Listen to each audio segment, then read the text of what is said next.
Left 4 Dead is an action-packed horror game that doesn't skip on the zombies. And gone are the days where zombies shuffled slowly towards you to eat your brains at a leisurely pace. Modern zombies are all in such a hurry. And Left 4 Dead is no exception. So sorry, George Romero, these are the zombies of the future. There are 4 different cinematic campaigns in Left 4 Dead, each structured like a mini horror movie, taking you and the other survivors to a hospital, a train yard, an airport, and a farm country. You can play as one of the 4 survivors. There's corporate office guy Lewis, biker dude Francis, grizzled veteran Bill, and college co-ed horror movie buff Zoe. If you're the lone wolf type, you can play solo with the help of AI. And who needs friends with AI like this? Reloading! You'll find it much better than your peers. Hang on, let me fix you up. Though not necessarily when it comes to avoiding the witch, a particularly badass zombie that can take you down with one hit. However, if you do have friends, you can go ahead and join forces with them. It's a lot of teamwork, and you'll often be in the position to help each other out, because that's what friends are for. Hold on, I'm gonna get you up. Do you come to the aid of a pal in need, or do you leave him be to be devoured because he's too slow? And then there's Versus Mode, a 4 versus 4 multiplayer extravaganza.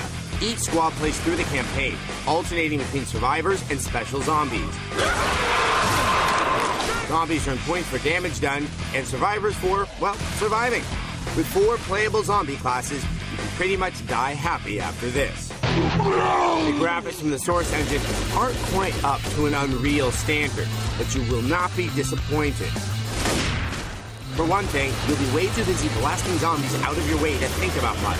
But if you do happen to regain some brain function, you'll be amazed by the art and how well the game captures the feel of a horror flick.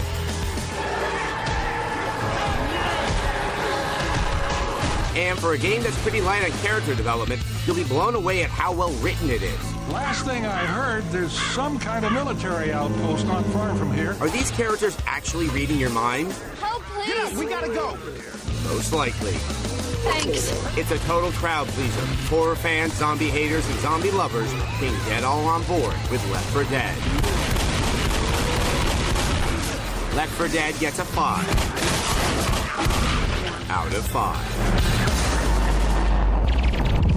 Another 5 out of 5. Yes. This is one I was kind of curious about, just because, I heard about it last year, didn't know if it would, come together, but I think people should just know, even though there are only 4 scenarios, they are so replayable. It's not, don't think there's only limited content in the game. Yeah, it is very satisfying to be a boomer. You know what? It's very satisfying to barf on the survivors. Any game where you can actually kind of offensively barf as you can in the versus mode when you're playing as a zombie, that's already kind of a winner, my love. Yeah. Because, take real life skills and put them in video games. Because we weren't busy enough this holiday season. No, exactly.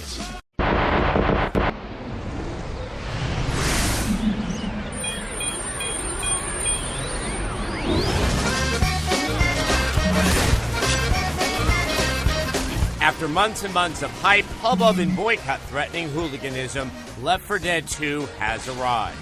For those of you out there still planning to boycott on the grounds that this installment should have been delivered to us conveniently and free of charge as DLC, this review probably won't hit you in the sweet spot. But hey, that's cool, right? You're not going to buy it anyway. Set in the Deep South, Left 4 Dead 2 introduces us to a brand new group of survivors, and while their interactions and personalities make them almost as endearing as those in the first adventure, it is a slight shame that Valve burned all their stereotypical zombie survivor archetypes in Left 4 Dead 1. Regardless, the new crew has attitude and firepower to spare, which is a plus considering that the new, more open levels of Left 4 Dead 2 are packed to their Kentucky Fried Gills with hordes of raging infected, including 4 new specials like the thoroughly infuriating jockeys. Valve's decision to set a lot of this title during the day brings new, light to each level. Visuals are crisper, and the sense of dread and constant danger in each stage has never been more acute. Holy this is some sort of nightmare, damn zombie apocalypse. When the levels in Left 4 Dead 2 are good, say for example the swamp, they're very, very good. But when they're not so good, for example Dead Center, they're more forgettable. This is a problem considering that Left 4 Dead relies heavily on players wanting to revisit these locales again and again, and at least half this title's levels fail to inspire that. Probably the biggest change to gameplay comes in the form of Left 4 Dead 2's mini weapon options. Would you look at all these guns? Scattered throughout each level, you'll find brand new ways to dispatch your infected foes, including a whole host of game-changing melee weapons, new guns, and the oh-so-satisfying grenade launcher. Okay, now for the bad news. Once again, Valve has sidestepped exactly what's going on in this world. The vague story details were fine in Left 4 Dead 1 because, hey, it was the first installment. But this is a sequel, and as devoted players, we need some more details to keep us interested and engaged. While it can be said that our friends at Valve never fail to satisfy when it comes to their innovative gameplay, the Source engine is starting to show its age. Is this a well-done and satisfying title? Yes. Are there some cracks in the veneer as far as the engine goes? Unfortunately, yes. But it's not a deal breaker. To everyone out there who has decided not to boycott this title, even those of you doubters who have been swayed by what you've heard here today, it's here and it is great. Let's get online and start cleaning up the South. Left 4 Dead 2 gets a 4 out of 5.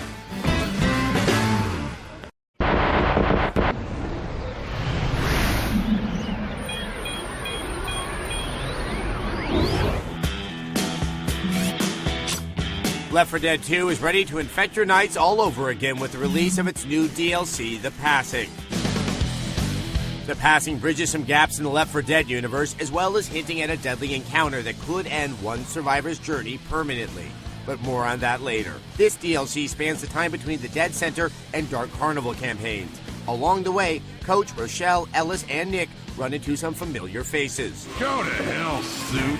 The crew from the original game will lend you a helpful hand and some even more helpful bullets on your escape from New Orleans. As you make your way across the 3-map campaign, you'll run into a new infected class, the Fallen Survivor. These recently departed are carrying some valuable loot, if you can kill them. These zombie noobs don't attack, instead they run away, tempting you to separate from your pack for the promise of material possession. Zombie, he's got something. There are also some new weapons to tee off with, like this wonderful Ellen Nordegren-inspired golf club. And the super powerful but ammo-challenged M60. The other big change is Mutation Mode, which lets Valve mash up game types in some freakishly fun ways. Finally, we come to the big spoiler in The Passing, so if you don't want to hear it, it's time to plug your ears. The Passing not only refers to crossing a bridge or the kidney stone that Nick has to deal with, it's also a reference to the death of... Hey, who gave Gabe Newell a dropout switch? Oh well, The Passing gets a... they kill. Damn, he's good. And so is this DLC. Unless you're a zombie whose thumb has fallen off, you should pick up The Passing. They kill. Wow.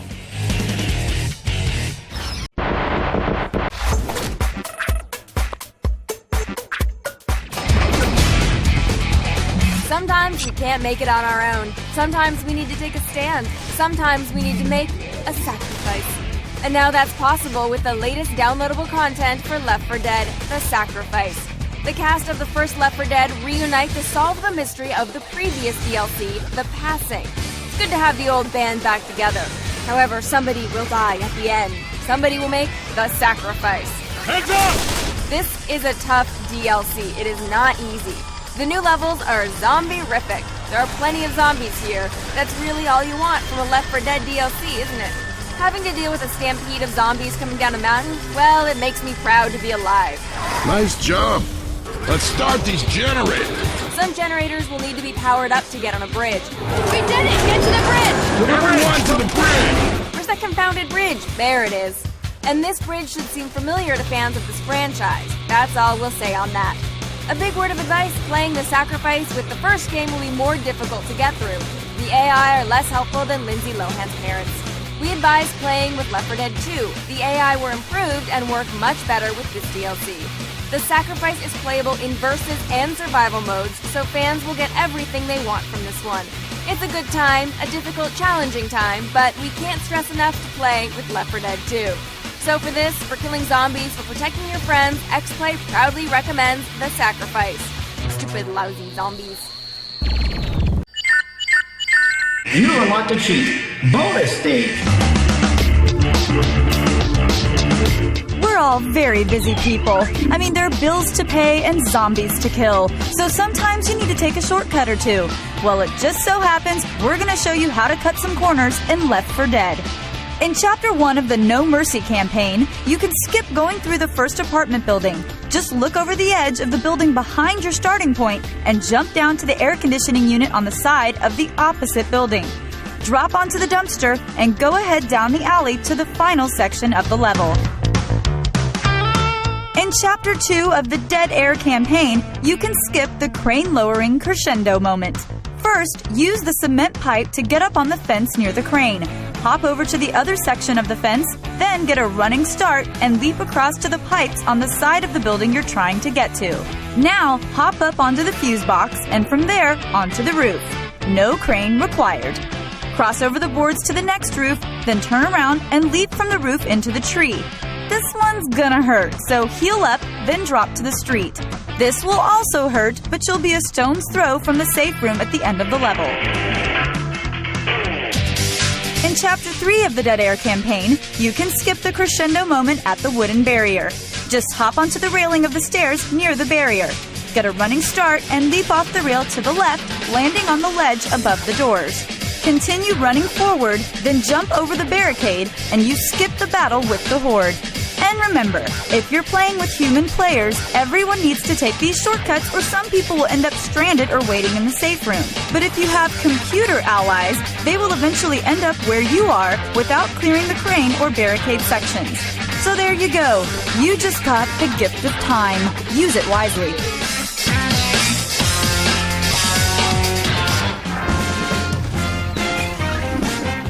The purity and sanctity of zombies. The honesty and decency of a car lot. They can only be found in two places, Detroit and Left 4 Dead 2. We'll focus on Left 4 Dead 2 and save Detroit for a later date. A much later date. Because we're feeling awfully generous, we're going to help get the Violence in Silence achievement for you. It just seems like the right thing to do. Alarms everywhere, people. This car lot can be found in the Parish, level 3 to be exact. Once you find yourself in the sewer, and no, we're not talking about Detroit, just climb up this ladder, and lo and behold, it looks like Sam's hot car lot outside. Use a melee weapon on the wayward infected that you'll find looking for a good cash for punkers deal. Now, here's what's important for the achievement. Do not hit any of the red cars. Why? Because red cars have car alarms, silly. That's why. Stay by the white cars if you can, but do not set off any car alarms. Everybody take it slow now. Your computer player friends will not set off any alarms, so it's all on you. Do you have what it takes?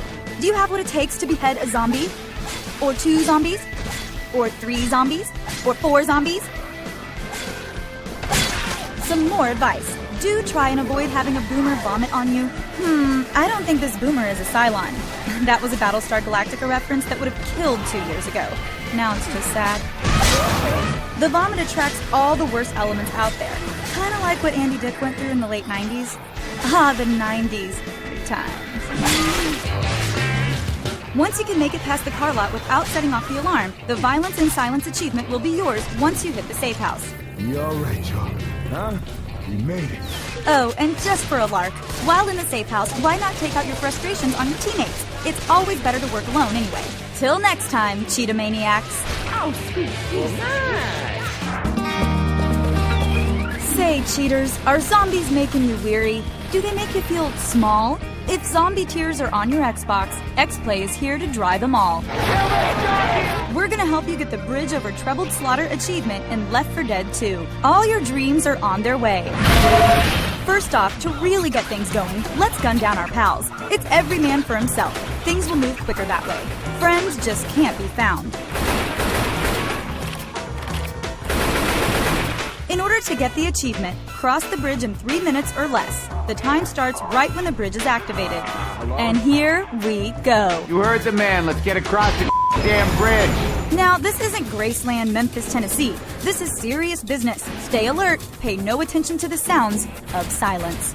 Our advice? Stay to the left. Most zombies like to stay on the left. This will help get through the zombie zoo. These zombies are ticked off, too. They are far from feeling groovy. And can you blame them? The tolls to cross this bridge are outrageous. The best weapon here will no doubt be an automatic weapon. But really, doesn't that go without saying? But sometimes something really sharp will Cut it, that is. Oh, if only Joe DiMaggio was here. Where did he go, anyway? Just keep moving. Don't stop. Unless you really, really have to. Look around you. All you see are very unsympathetic eyes. And don't look back. I said don't look back. If you have to go right, then do so with extreme caution. Extreme caution is, of course, regular caution, but more extreme. If we keep our wits about us, once we get to the chopper, we're homeward bound. Make it in 3 minutes or under, and that's an achievement to be proud of. And that's the bridge over Troubled Slaughter. Did it ease your mind? For more Left 4 Dead 2 tips and cheats for all the latest games, just go to g4tv.com/cheat.